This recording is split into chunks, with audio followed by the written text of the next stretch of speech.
Hi and welcome to another episode of Delaware County Political News, Meet the Expert. I am your host, Larry DeMarco. Today we are here with Dr. Molly Sheehan of the University of Pennsylvania. Molly is a bioengineer working as a postdoctoral fellow focusing on medical imaging at the University of Pennsylvania, undertaking research in the battle against cancer. Molly is also a strong advocate for developing a financially sound, single-payer health system in the United States that truly works for everyone. She is a leader within the international scientific community for implementing fundamental changes to the way we approach research and clinical trials. She advocates for efficacy and cost efficiency improvements, such as patent reform and removing gender bias from biomedical research so that medicine is effective for everybody. She joins me today to discuss these issues. Molly, thank you for being a guest on Delaware County Political News. Thank you for having me to discuss this today. Molly, sexual assaults have been all over the news recently, from entertainment, politicians, people with power. And I understand that science has its own gender bias in research. Discuss that with us. Yeah, I mean, it's systemic throughout society that women aren't really at the table. And so we're not thought about as clearly when it comes to scientific research either. And the biggest problem with gender inequities in scientific research is that women aren't included in studies in the same numbers that men are. And in addition to not being included in the same numbers, research isn't split either between men and women. And it's a big problem because we have completely different physiology. Historically, people have thought about women having different physiology in terms of our reproductive biology, but in reality, every single cell in our body has a sex. That, I have female cells in my hands and my liver, my whole body is female. And it means that every single cell can potentially have different physiology than a male cell. And so if we do research only in male cells, only in male mice, only in male people, we don't really know how it affects female physiology. And if we don't break it out into male and female cohorts or groups when we do research, we don't see the gender differences. And it ends up creating a system where our medicine works predominantly for male populations, and it doesn't work as well for female populations. Molly, that seems like a pretty significant mistake, for lack of a better word, for science to make. What are some of the reasons that science hasn't used women in equal sampling? So it's generally not malicious. Women actually used to be included in research in larger numbers, and after the thalidomide disaster with lots of birth defects, society became very protective of women, especially women of childbearing age, which the government defined very broadly, like anyone who could potentially get pregnant. And for a long time. That's a wide range, Molly, yes, isn't it? It's a very wide range. What so is most that range? Studies. So I believe it was like age 15 to 45. You couldn't be in a study if you were a woman. And that was from the 1970s through 1993. So it's pretty recent. And in 1993, the government did reverse this. And they said, no, we need to be doing research on women because in an effort to exclude adverse effects on women in trials, we create adverse effects on women in the actual population when it's given out. And so you actually create, even though maybe it's not in your paper and for the clinical trial, you're actually harming way more women by not including them in the trials. And you mentioned this thalidomide. Thank you. Yeah. So for people who aren't familiar with that, what did occur? Because apparently there was some well-intended motivation behind this rule. So thalidomide was something that was considered very safe in the population for different uses, but they started giving it to women when they were pregnant, I believe for morning sickness.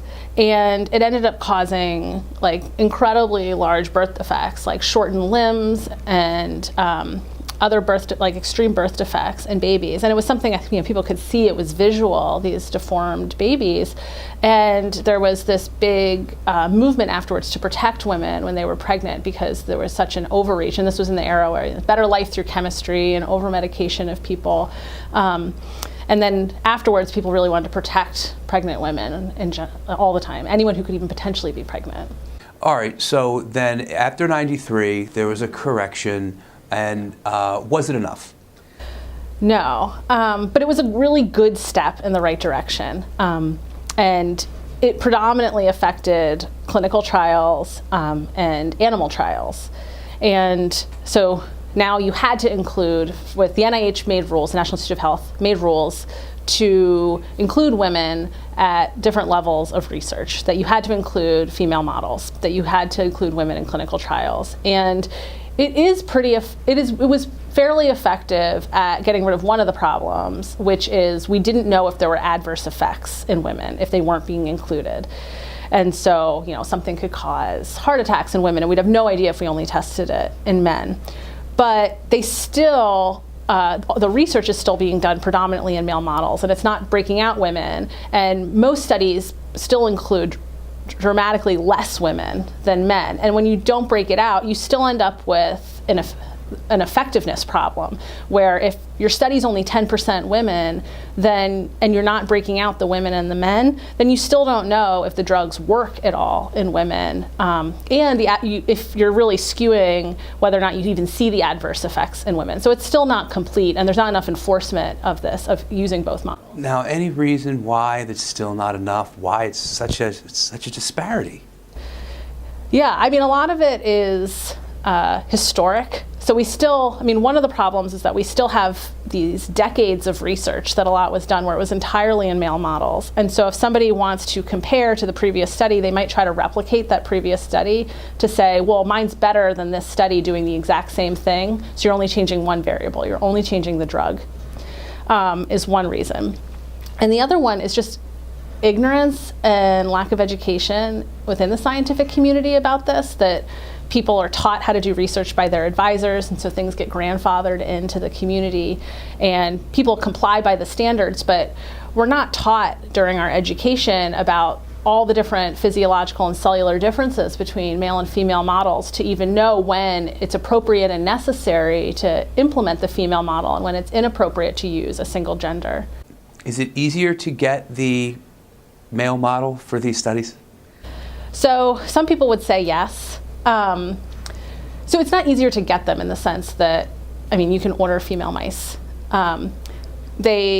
Researchers have historically been very resistant to using female, even mouse models, because they don't want to deal with the menstrual cycles of mice.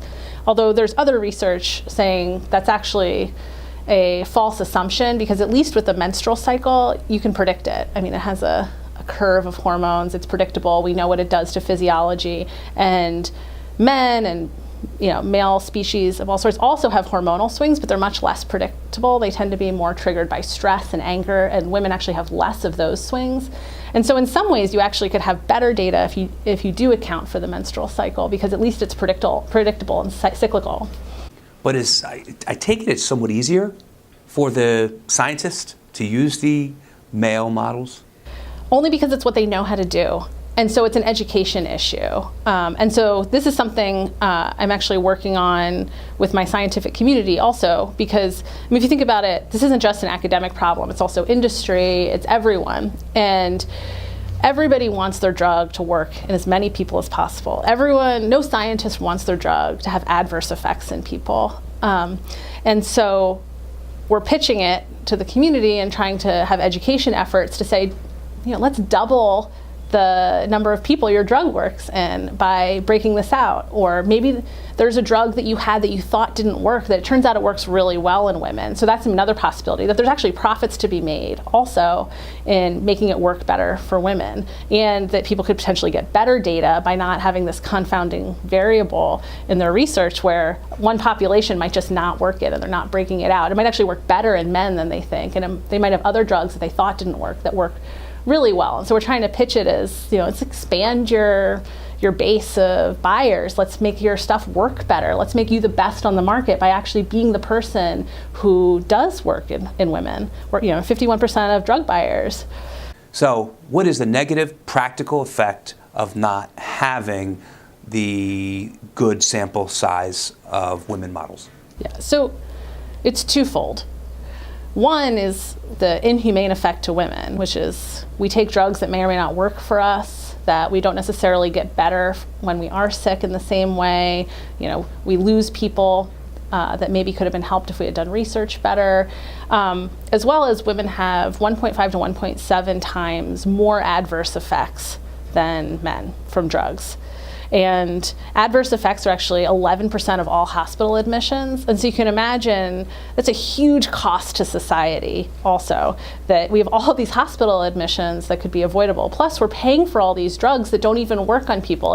If you're paying for a drug that doesn't work on somebody, it's wasted money, and that person doesn't get better. There's economic cost to that person not getting better. There's economic cost to paying for things that don't work and having continued treatment. And it is a barrier to us making sure we can provide health care for everybody in a financially sound manner, and it snowballs over time. It's absolutely a cost issue for society, and it's one of the reasons that our healthcare is just too expensive everywhere, and that we're doing this. My understanding is that it does manifest itself in a few particular diseases. Which ones?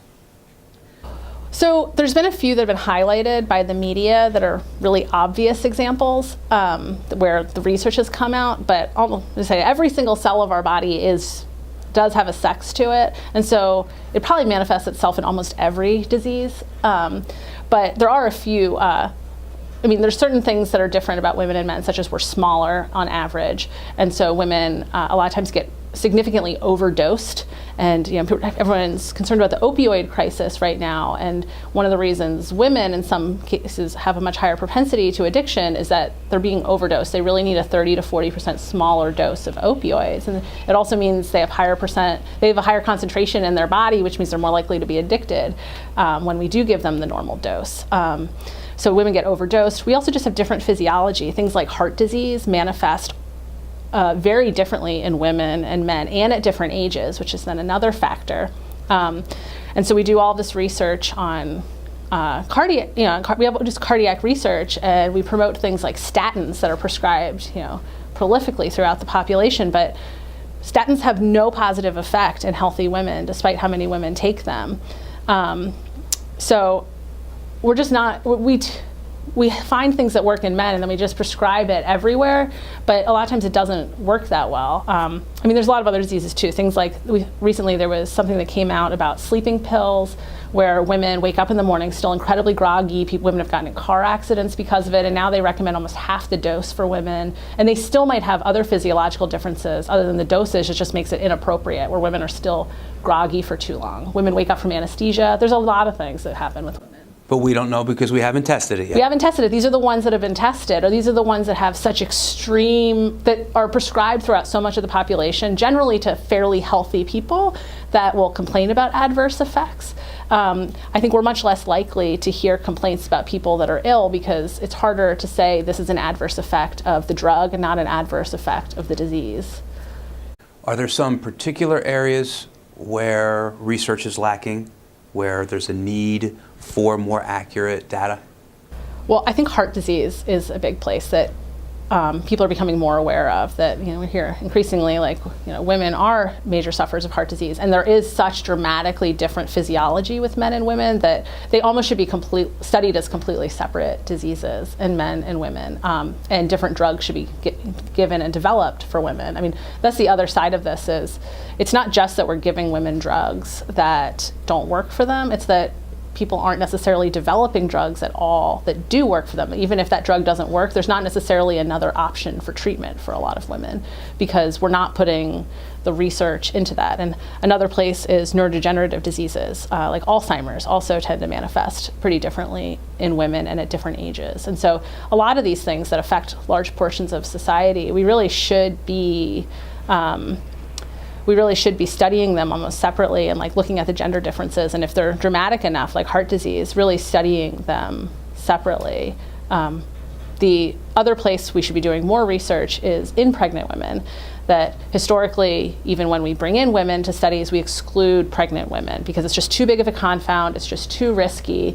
But women need drugs when they're pregnant. And so, the flip side of that, it's the same problem before of excluding women, that even though maybe you have less you don't have adverse events with pregnant women in your paper that look really bad, but that woman still needs a drug for her disease when she's pregnant. And so we don't know the effects of that drug when the woman is pregnant. And so we need specific studies on pregnant women also. Molly, this seems like a dilemma about testing the pregnant women on drugs that could cause birth defects. What's the solution there? Well, the alternative is giving women drugs when they're pregnant and sick that might cause birth defects to the whole population, as opposed to testing it in a smaller number of people. I mean, the reality is, with clinical trials, sometimes bad things happen to people as part of the testing process. It's why we do it in controlled small groups. And anyone you exclude from the small groups in a controlled way that are being monitored a lot by doctors, I mean, women who get tested when they're pregnant by a doctor, and maybe they start having an adverse effect and we can actually reverse it because they catch it early. They have way more medical monitoring. And anyone you exclude becomes, potentially hurt throughout the entire population when they actually face this in the real world outside of the lab. But it's a concern, and we do need to be more careful about it, and it does cost more money. And that's one of the issues of why people don't want to do it, is we have drug companies that are doing a lot of these trials, and pregnant women are a very small segment of the population, especially if you're talking about pregnant women with a specific disease. And do they really want to pay for a trial that might have adverse effects for such a small portion of the population? Which a lot of times they don't. So Molly, we're shooting this on November 29th. In light of these recent sexual assault allegations and sexual harassment allegations, and in light of this research, this inequitable gender research data that's available, does society have a problem with how it treats women? Yes. The issue science has with the clinical trials, I would say, it echoes the larger problem in society, which is not necessarily the abuses of society, of specific men towards women, but the systemic problem of not using women echoes the systemic problem of not reporting sexual harassment, putting up barriers where women historically haven't been at the table. They haven't been able to advocate for their needs, and it hasn't been malicious in a lot of ways. It's that there hasn't been anyone in power voicing what they need for their life. And women are just becoming, getting into the higher ranks of the scientific field to voice this and start thinking about it more. And a lot of these issues have to do with education, that, most people want women to be safe. Most people want women to be healthy. And we need better education about sexual harassment, about how to report it, about believing people. And then in the scientific community, we need better education about when you should use the female model, when it's necessary, when you should break it out, when it doesn't matter. And so a lot of this is about removing ignorance in society about the differences between men and women, and how to protect the health and safety of the entire population. What can be done both by women and men to combat this problem? So within the scientific community, it's an education issue. We need to be including this in our curricula as we educate PhDs and researchers. Universities are pretty good about having continuing education online. I think there should be something about this, about using different models so that people are thinking about it when they should and shouldn't be including, and when they should be separating out male and female populations. But in terms of individuals who are not in the scientific community and can't really control the research, you can combat it by being a consumer. Ultimately, dollars move people's behavior. And, especially women, when we go to the doctor, asking questions about dosage, asking your doctor questions about, why are you recommending this dose? Was it tested in women? Is this a female? Especially if it's something like a sleeping pill that maybe could have severe adverse reactions. I think it's important for us to be inquisitive when we go to the doctor about how it was studied and if it really is appropriate, or if there really is research to support the dosage that you're being given, especially things that are addictive, like opioids. Ultimately, we need some shifts in federal policy and some dollars moved into education so that people know about this and people can put pressure on their legislators to also support this kind of legislation. Molly, I understand you're a leader. What are you personally doing to bring about societal change? So one thing I'm doing is I'm working with my international community in medical imaging to put together seminars to educate the field about physiological differences and when they should and shouldn't, like we've been talking about, shouldn't be breaking things out, and where there really are large physiological differences, with the pitch of let's make your drug actually work for everybody. Let's double your market size. And also I am running for U.S. Congress in my home district of the Pennsylvania 7th to talk about these things on the national stage and lower our healthcare costs by making our healthcare actually work for everybody. Best of luck on that. Thank you. Molly, we're going to leave it there, but can you stay for a little bit more after a break and talk about healthcare and big pharma? I'd love to. We have been here with Dr. Molly Sheehan, and I am your host, Larry DeMarco. Please stay tuned for part 2, where we'll be discussing healthcare and big pharma. We're signing off. Tune in next time. Bye for now.